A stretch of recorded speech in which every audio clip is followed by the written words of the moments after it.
Sorpresi a gettare rifiuti in strada. 10 verbali sono stati notificati dagli agenti della Polizia Municipale di Favara ad altrettante persone, beccate lo scorso mese di aprile in soli 3 giorni, grazie alle immagini registrate dalla telecamera in via Maranello, nei pressi dell'Ecopunto.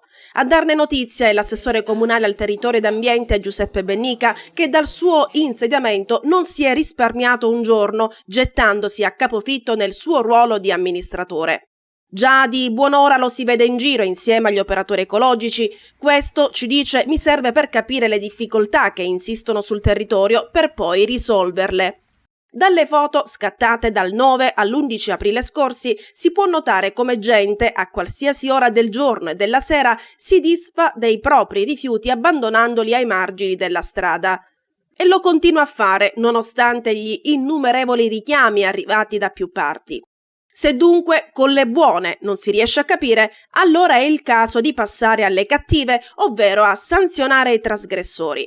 Noi operiamo, ci dice il sindaco Annalba, la città non virtuosa contrasta. Aiutateci a tenere Favara più pulita, da soli è impossibile, insieme sarà tutto più semplice.